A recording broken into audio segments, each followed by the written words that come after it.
It won't say recording in progress this time. Okay, welcome everyone to the Tree Commission meeting for March 11th. It's Tuesday at 5 p.m. My name is Brent Nepper. I'm the urban forester. I'll be running the Tree Commission meeting this evening. Our usual fearless leader, Suzanne Cahill, is elsewhere for the evening. Just the usual script. I'd like to remind everyone that no cell phones going during the meeting, so please silence them if you haven't already. If anyone needs to use the bathroom, bathrooms on the other side of the chambers, men's to the left, women's to the right, and with that, we do a roll call of the committee members. Yeah. Introductions of the committee members. Commission member Evan King. Candy Day, Tree Commission. Ken Sorcher, Tree Commission. Amanda O'Neill, Tree Commission. Very good. So moving into the commission agenda for this evening, our first one up is going to be approval of the February 11th Tree Commission meeting minutes. Everyone had an opportunity to look over the meeting minutes. Okanzako, who would like to, what's the word for it? Make a motion. Make a motion, thank you. You can tell how much I just am staring out into space. Yeah, so a motion by Vince. Yes. To approve the meeting minutes. Yes. Do I have a second? Great, thank you, Amanda. All else? Aye. Great. So the meeting minutes have been approved.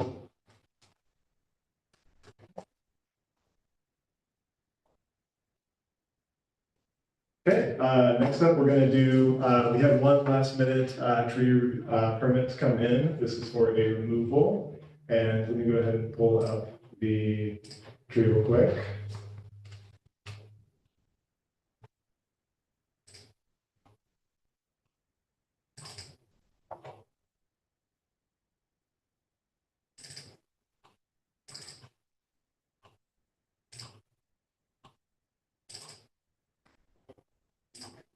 Did we see this one before?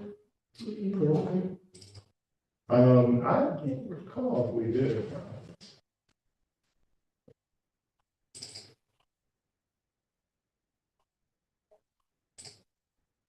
Okay, so we have a kind of medium-sized Norway maple. The homeowner would like to remove it because of the fallen branches that are happening. The top of the tree crown is dying out. And in the midpoint of the trunk, we have a lot of missing bark and decay. So this tree is in terminal decline.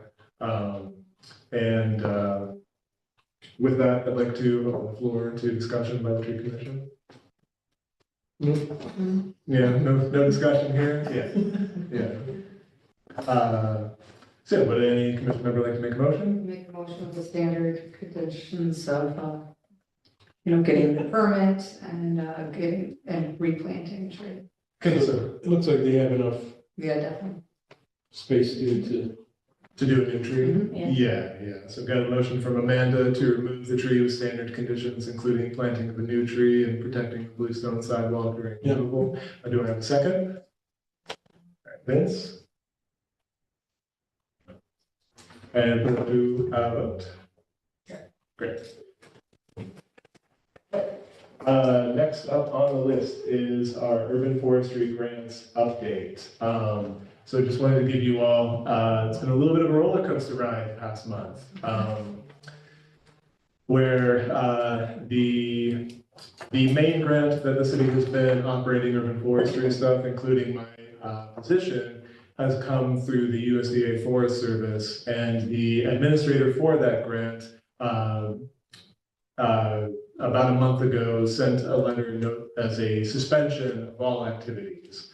While basically there was a lot of uncertainty as if the grant administrator would get reimbursement funds to then reimburse awardees such as the city of Kingston. And then last Friday, got another update saying the suspension is lifted. So very reassured. It's nice to just kind of recap it all for you all. Yeah, instead of the stress of the past month going through all this stuff. American Forest had said that we can resume activities that would have been done underneath the grant. So there's a little bit of a speed bump with what was planned as far as like spring tree plantings and everything. I'm going to try to get that back on track for spring. Otherwise, we're looking at moving it all to fall if we can't get the services contracted still in time for spring planting. That was the big one. When the agenda was first written, we hadn't gotten that update yet. So this was originally supposed to be saying that everything is officially paused. Later this week, American Forest will be hosting a webinar for subawardees, which is the city of Kingston, to kind of go over like what exactly things look like moving into the near future. I've gotten to talk with other communities that also have the same USDA grant coming, and everyone's a little shy about proceeding now that there's been this initial interruption. There's a lot of worry about another interruption or full-on cancellation happening. Yeah, I think that's the plan. From a government perspective, Yeah. to Yeah, people away. squash everything. Yeah, that is definitely a potential strategy that they could be going over with the idea of these grants aren't necessary if they're not being used, right? So I would very much like to continue using them. Yes, exactly. Yeah, that's what that was the whole purpose of it. But I know we instituted going back and going reforestation, he's gonna go cut trees even though they were sanctioned. And so his plan probably supersedes anything else that's going on as far as forestry. Yeah, it potentially could. Whatever language they use around like maximizing America's timber resources or something like that. The next step for those, of course, is going into like court and like local jurisdiction challenges. That's kind of what we're seeing happening with every sort of plan that's coming from the federal level right now. So it's not meeting the needs of the communities. The communities are trying to volley against it the best way they can. Other grant stuff that's going on for Kingston, we are still waiting on a signed contract for the large DEC grant from fall 2024. That one is just waiting for information basically.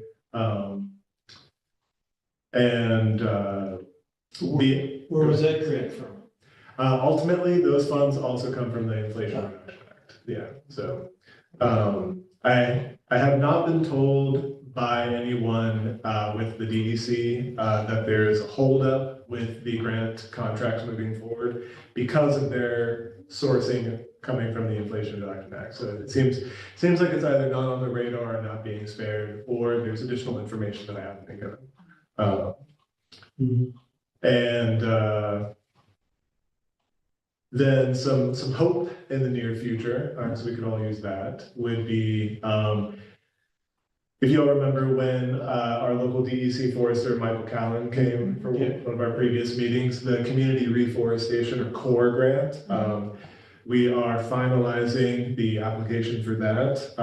We're looking at having this grant funds go to like invasive species removal, competing vegetation management, and replantings for 5 different sites within the city of Kingston. So we got Forsyth Park, Hasbrook Park, along the Kingston Green Line Trail, close to like where the Kingston Land Trust Food Forest site is. And then we also have Kingman Park, or the Route 9W ball fields. And then finally, Kingston Point are all dedicated locations. The core grant is focused on this reforestation being done in areas with public access. So our parks, Kingston's got pretty large parks.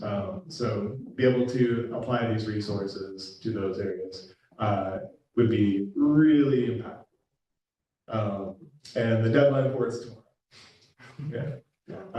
We've had it ready. The process for applying is on like a new website, and there's some technical bugs that not just us, but everyone else applying for this grant are kind of trying to deal with. Because you don't want your application to get flagged for some like technical bug error, and then you just get automatically disqualified, right? But yeah, are you all have any questions or curiosities about that? This morning I just watched a webinar about deers. And it was organized by the climate partner for climate or something like this. And Sure. they were talking about invasive and the fact that the lot is kind of fenced and protected from the deer Mhm. actually facilitate the interaction of all the invasive. Like it kind of like helps the native plants to kind of take back the land. Mhm. And Yeah. sometimes like the best we can do is just leave it alone and just fence it in. Mhm. And naturally it will kind of like the amount of invasive is going to shrink. Yeah. And if it's not browsed by the deer, the native plants will kind of like go back. So I feel like this is a very inexpensive way to kind of like, and I was not aware of this. I was thought like, it was you really have to do something. Yeah. And actually, just the idea like the deer are actually the issue that kind of like limit participating with the invasive. Actually. Yeah, you're absolutely right. It would be great if deer browse focused on eating like invasive species, but they kind We of, can eat them, but that's. Yeah. Like a nice like Japanese knotweed, early spring when the shoots are really tender. All the invasives are edible, which is crazy. Yeah, have you figured out something to do with Norway maple? Maybe Yeah, not yet. yeah, Okay. or like Atlantis, tree of heaven. Yeah, those two in particular are probably the two biggest challenges towards native forest regeneration within our parkscapes right now. Like Kingman Park, the 9W ball fields, it's at the most it's been managed by mowing where the ball field area is. And I've done some, like plots to prepare for this grant and everything within all of these park spaces. And yeah, it's, you're looking at like 85% of the canopy is like Norway maple, Ailanthus, that's tree of heaven, Callery pear, buckthorn, the usual culprits, yeah. There are like quality and even mature native trees in these spots too. So the biggest thing, and this will be a huge part of like public outreach should we get rewarded this grant, is we are preserving like the high quality native tree stock to facilitate exactly that kind of regeneration. A big part of the grant funds is towards deer exclusion practices as well. So I think it's really like a combination of tactics, where it's like we first absolutely get the deer browse out of these areas before like any new plantings go in. And then, the reforestation rates for like a forest stand that gets like that level of like invasive removals is usually around 300 trees an acre. And these parks are like, dozens of acres in size also. We're jokingly talking around, it's like, if we do get this grant, do we count 300 trees per acre over tens of acres towards the tree tracker goal of 1,000 trees by 2030? Yeah, why not, right? Like we are planting trees. And yeah, the fun part is getting to like start thinking about like what the different like reforestation practices will be in these spaces, should we get the grants. Like, it's such a large acreage that a lot of it's going to be like a forestry mulcher going in, and the quality like tree stock that we want to keep for like regeneration purposes being flagged. And I've worked around forestry mulchers a bit, and they can be really selective. It doesn't have to be like a full clear-cut situation either. And that part's like really encouraging. My favorite part, of course, is the potential for community involvement. Yeah, like, how can you get like the community to be educated on this? Yeah, like, Miyawaki forest plantings is an idea of just like, if we create like one consolidated area where, the growth rates when it's that kind of like small pocket planting sort of thing is something where, young people doing it can like while they're like starting high school, by the end of high school, they can see like an actual forest develop. I think that really is impactful in like creating potential for reconnection for young people to like the local ecology. So hope we get it. Yeah, Yeah. so when will you know? We will definitely apply before the deadline tomorrow. And then I believe announcements will be in July. Yeah. It's a competitive grant, but I am pretty hopeful about it.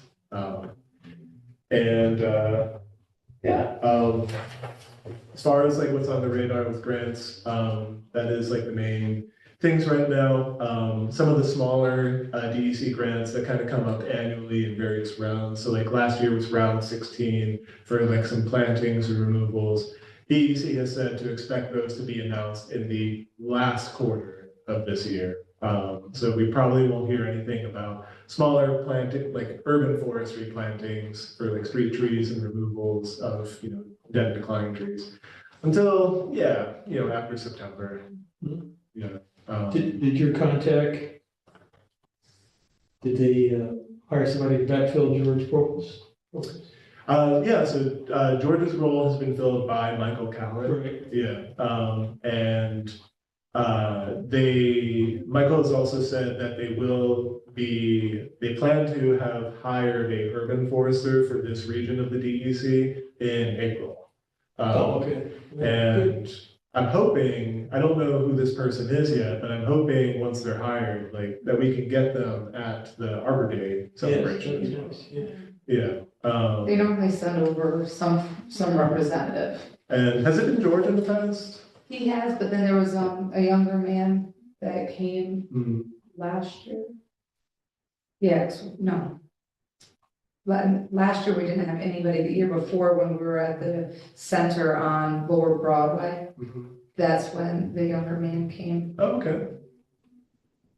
Yeah. Oh, it wasn't George. No, it was not. And then nobody came for George Washington last year.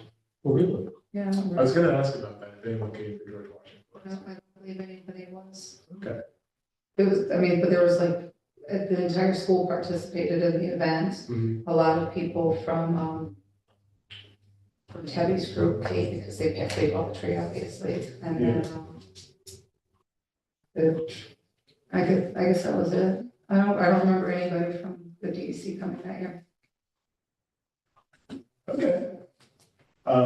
It also makes for a good transition to Arbor Day planning. Are we ready to talk about that? Mhm. Okay, great.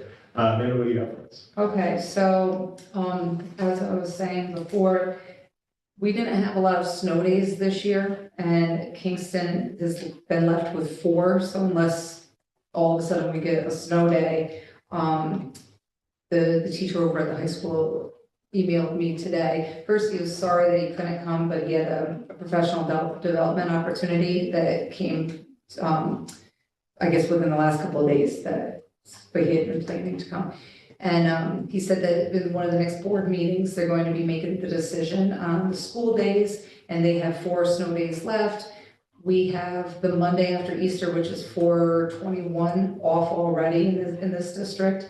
And so what they, according to the district calendar, intend to do is add any days after that. So if there are the full 4 days, then Arbor Day will not have school in session. So it was something to bring up today about what would we do in that case. So we were talking about, tentatively moving it, if there is no snow day, to Monday, 28th. And as for planning itself, so as of now, over by where that pond is being put in for the chemistry teacher, they said that it's looking as though that area would be a little bit too crowded. Mhm. So, it's all very close to each other anyway, right on either side of the addition. So they're thinking that over by where they have the existing beginnings of like a little orchard, Okay. to add a fruit tree to that area, and looking to add either a cherry or a plum. Mhm.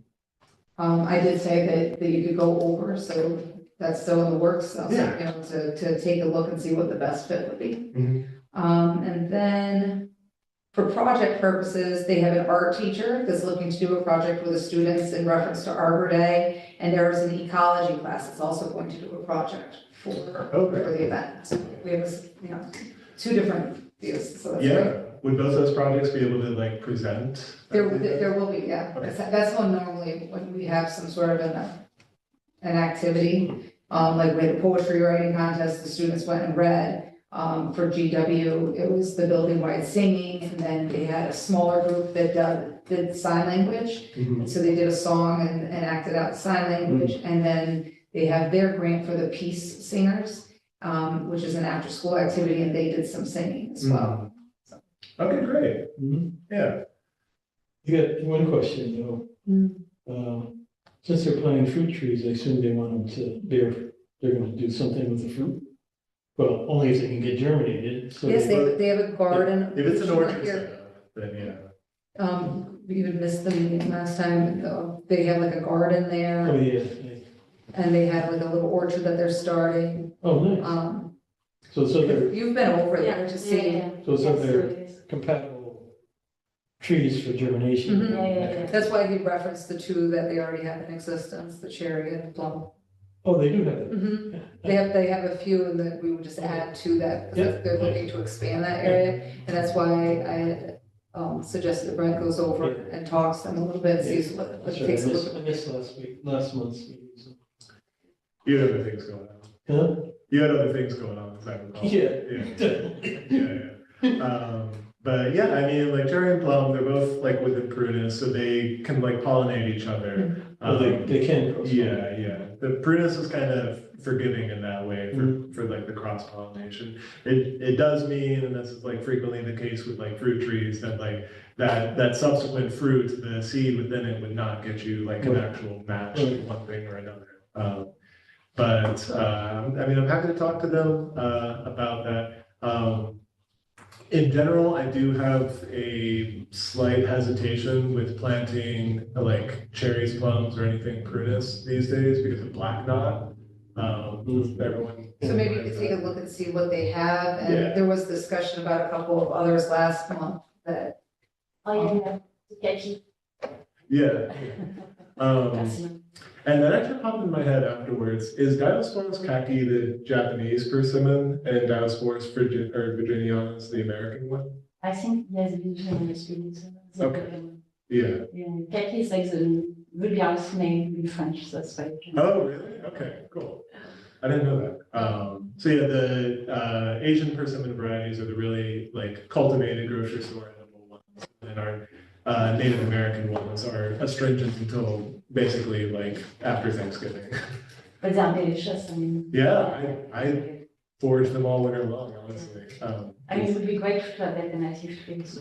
Yeah, Sue and I talked about that, and there, you know, I do have an incentive towards planting like a native tree, but it still can be an orchard fruit tree as well. Like both do exist. Native doesn't have to just mean wild and uncultivated either. so I'll bring up the black knot concern. And Yeah. then try to schedule time. Mhm. Would you be able to go over during like the day? Oh, So I'll see like what periods he has free for like planning or something like that, and maybe one of them would work in the next week. let's focus on it being for next week. And pretty much like after tomorrow, the hustle and bustle of like all the grand stuff fades away from me. And then whatever his openings is, I can make it work. Yeah, they're off tomorrow anyway for professional development day. All this time off, and I have to go to work, it's so sad. Yeah. But no, so I'm sure he'll be back in contact. He has to work, so I'll still email him tomorrow morning and see what he says. Yeah, okay, great.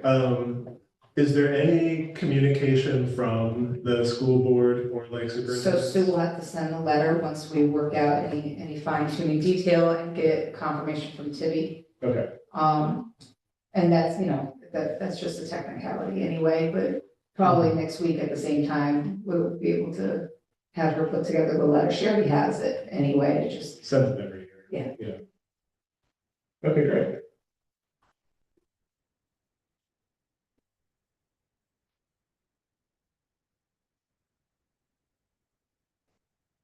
Okay, so next steps for that are going to be, I have a site visit, with the staff there at Kingston High School. You can bring up the black knot ahead of time if you want to, otherwise we can just talk about it while we're, in the field also. I don't want it to be like like scary, unknown thing ahead of time. But then, after the site visit, Sue will send a letter to the superintendent, talk about the tentative date now being the 28th, Monday of April, for this Arbor Day celebration. And I'm sure then, by next week we'll have a little bit more of an idea about, yeah, will anything creeping up in the weather and then. Right. So we'll just put the pin in it until next week and then after we figure out what's going on. yeah. Is there a date that you'll know when the snow days, As soon as, so the way that it works in a school district is that, the superintendent has to have a recommendation put forth. So they have those tentative dates on the master schedule, but they're subject to change to the superintendent's discretion. Any school district has that.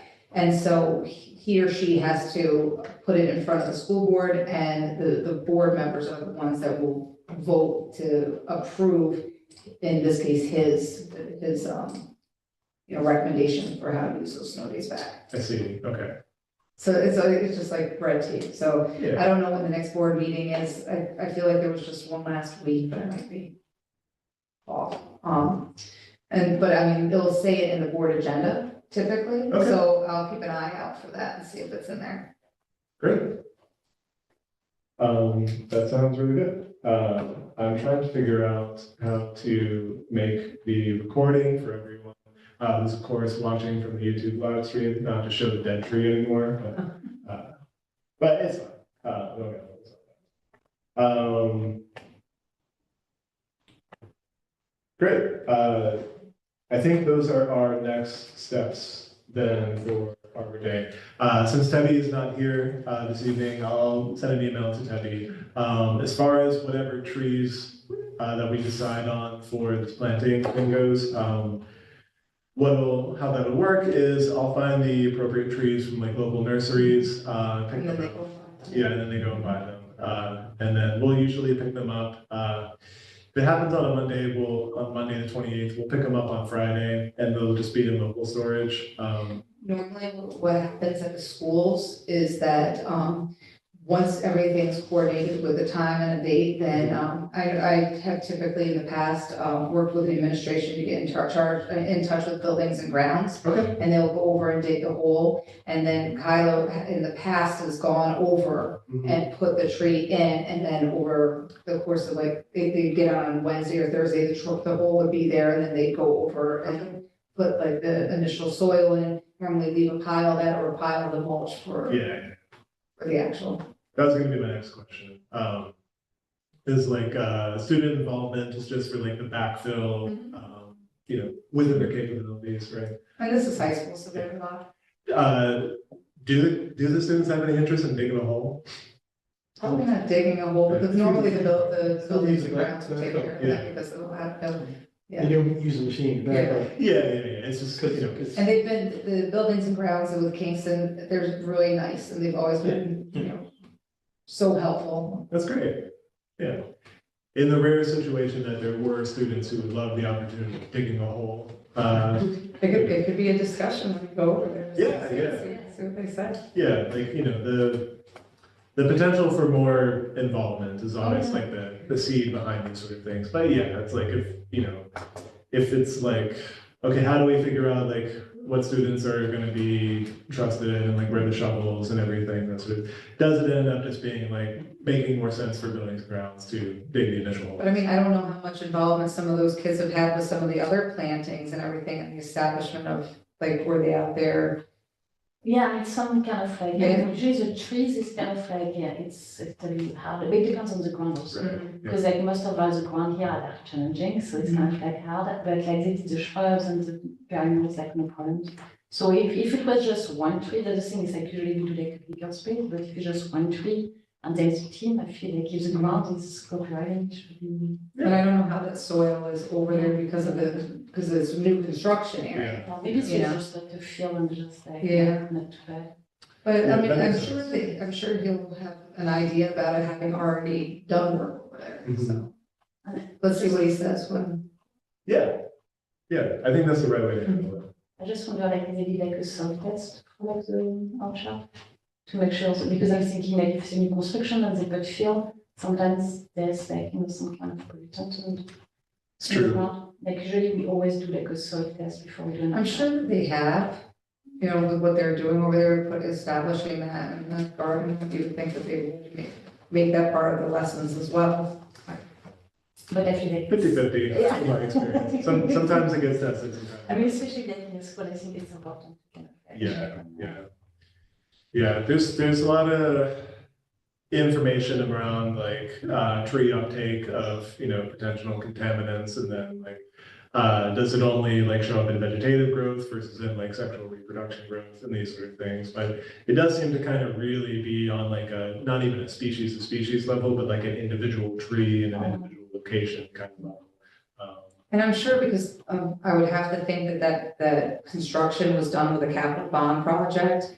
There's so many regulations and rules That's true. about what you can and can't use from the state in a new school zone anyway. So I'm sure that there's some aspect of that, because I mean, we're doing a capital bond project building a CTE building on the grounds of my high school in Newburgh right now. There's been so many like, here we go, and then, nope, we're not going yet, because of different bids and different rules and regulations. So I know that when they did deeds, the idea that the city was doing it cut a lot of the red tape away from the rules that the school district would have had versus what the city has has on them.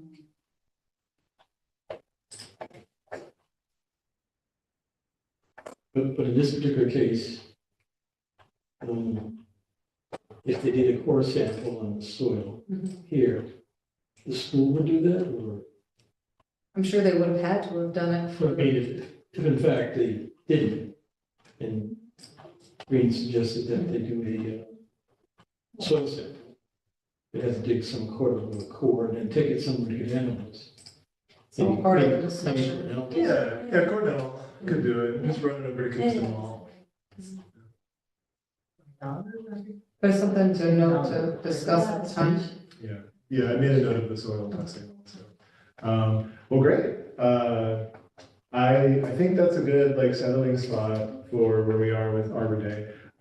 We got one more commission meeting before Arbor Day celebration would have. So I would really like it to be where our next commission meeting is kind of just that final punch list of how we completed everything for it. And we got time. Yeah. It always comes together. One thing that I'm trying to track down is where the previous year's Arbor Day flags that have been part of the celebrations, usually like the mayor holds it with like some students on the other He side. normally gives it to where. This is what I've heard, so. So I know GW was given, Ms. Lobianca was given the flag. This is the confirmation I wanted to get. So if they've been given it, then we will try to order a new flag to have for the celebration this year. Yeah. That's great. Of topic, but you are like giving like some sapling trees at one point, like. Yeah, so those initially were going to be paused because of the funds of the USDA grant being what paid for them. And in the last 3 days, I have not figured out if I'm going to be able to pursue getting those saplings to piggyback onto the Arbor Day event. But you were thinking about doing it for Earth Day. Earth Fair, yeah. And that would be in May instead, which, we'll see if, what our planting window for the spring looks like. But that's for future me to figure out, like next week. I've been pretty underwater. And he sounded pretty positive about having students be interested in Oh, great. participating in Yeah. it as well. Yeah, if we go in the Earth Day Fair route, that's what I would really like to have set up, is we can do like a booth setup with the tree giveaways and an easy up, canopy. And then we would make, kind of like what you and I talked about, little flyers on Canva or whatever with a QR code on it, to help with people, learning a little bit about the tree and how to do the planting. I'm also tracking where they're planting it, Yes, I would also like to know that. like And- where the addresses, Right, Yeah. yeah. which is all able to be done on a form. for the Yeah, people. there's a Google form, yeah. That's, ideally, that's how I would like it to be set up. And then, if it's the Earth Day, celebration, or excuse me, Earth Day festival, that we're giving the trees away at, because it brings a larger audience from outside of Kingston, we would just have to ask every person who takes a tree, like, are you a resident of Kingston? Because these trees, the funds that pay for these trees are to go to benefiting the communities in Kingston. And you got It would be the less, city of Kingston, yeah, city of not Kingston. the town. Yeah, not town of Kingston. Yeah. And that was the last thing on the commission agenda. Some other things in the works, this is sort of like a last minute stuff. And being cognizant of the time, it's only like 5:37, but while we've had a pretty full plate for the commission, coming up with like Arbor Day and that sort of thing, what has been happening simultaneously is the city is moving forward on the tree preservation ordinance. The mayor has communicated to Common Council that he would like to have the ordinance submitted and gone over and potentially approved as new like city code by them. I'd like the opportunity to have it all be looked over by the tree commission as well. I think between today's meeting and the next meeting, it would be more valuable to email it to everyone, to have you all go over it that way. This ordinance is 30 pages long. So, right now our city code, when it comes around tree stuff, is 7 paragraphs, I want to say. And they're, more like 3-sentence paragraphs than 6-sentence paragraphs. But the commission members feel good about the draft ordinance being emailed over. Yeah. Great, yeah. Love to get feedback on it. And the main reason for giving this like excess of time between announcing it to Common Council versus when it comes to approval is to also give Common Council, with their varying levels of, prior information around like trees and street trees and stuff like that, time to ask questions and become more informed about the ordinance. Is there a way to send a copy of it with the annotation abilities so then we can make notes Yeah, as a working document for all of us? yeah, that should be possible. So I that would think, be easier for you to review Yeah, if we like can. a Google Docs. I think I just need to drop it over into Google Docs. Yeah. Okay. Yeah, so we can roll out our comments. That's a good idea. Yeah, officially, City of Kingston stuff tends to stay within like the Microsoft and Outlook world, and I've made my peace with that. But I'd be more than happy to drop it over into Google It just might be Docs. more Yeah.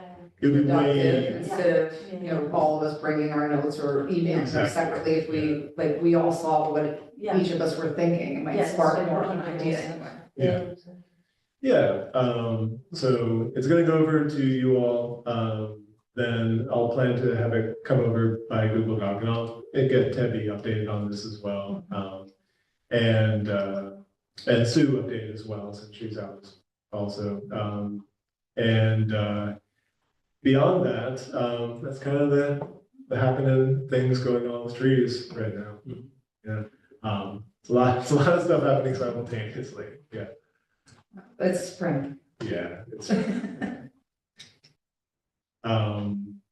And with that, I think we're at the end point for the meeting. Would anyone like to submit a motion to adjourn? Thank you. Yeah. Can I get a second for that? Okay, and we are adjourned at 5:40. And let me go with it.